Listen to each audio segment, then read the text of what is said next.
എല്ലാ പാർട്ടിക്കാരും അവരുടെ കാര്യങ്ങൾ ഭരിക്കാൻ വേണ്ടിയിട്ട് എന്തിനാണ് കമ്മ്യൂണിസ്റ്റുകാർ 2 തവണ വന്നപ്പോൾ കോൺഗ്രസ്സുകാർക്ക് ദുഃഖം, അവർക്കൊന്നും കിട്ടത്തില്ല.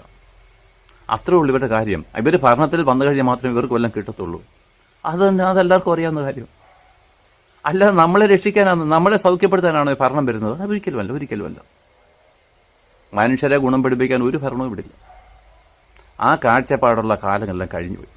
ആശയങ്ങളെ, അവരവർക്ക് കിട്ടിയിരിക്കുന്ന ആശയങ്ങളെ ആ ജനങ്ങൾക്ക് വേണ്ടി നന്മയായിട്ട് പ്രവർത്തിക്കണമെന്ന ആഗ്രഹത്തോട് വരുന്ന ഭരണാധികാരികളെല്ലാം നഷ്ടപ്പെട്ടു പോയി. ഇനി അത് സംഭവിക്കത്തുമില്ല.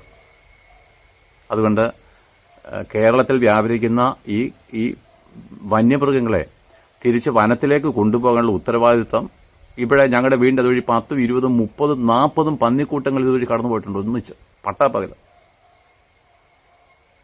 അപ്പോൾ ഇതെല്ലാം വന്യമൃഗത്തിൻ്റെ ആണെങ്കിൽ അത് ഫോറസ്റ്റുകാരുടെ ആണെങ്കിൽ അവർ പിടിച്ച് ഫോറസ്റ്റിൽ കൊണ്ടുപോട്ടെ. ഫോറസ്റ്റിൽ നിന്ന് അത് പുറത്തു പോകാതെ സംരക്ഷണ വേലി കെട്ടേണ്ട അവരുടെ ഉത്തരവാദിത്തമാണ്. ഇവിടെ സാധാരണ തിരുവല്ല പട്ടണത്തിൽ വരെ പന്നി വരിക എന്ന് പറഞ്ഞാൽ എന്താ കാര്യം? അതിൻ്റെ ഉത്തരവാദി ആരാ? ജനങ്ങളെല്ലാം പൊട്ടന്മാരാർക്കും ഒന്നിനെ പറ്റിയും ബോധമില്ല. അതുകൊണ്ട് ഈ രാഷ്ട്രീയക്കാരുടെ വാക്കുകൾക്ക് മുമ്പിൽ ആരും വേണ്ട. ഓരോരുത്തരും അവരുടെ ഉത്തരവാദിത്തം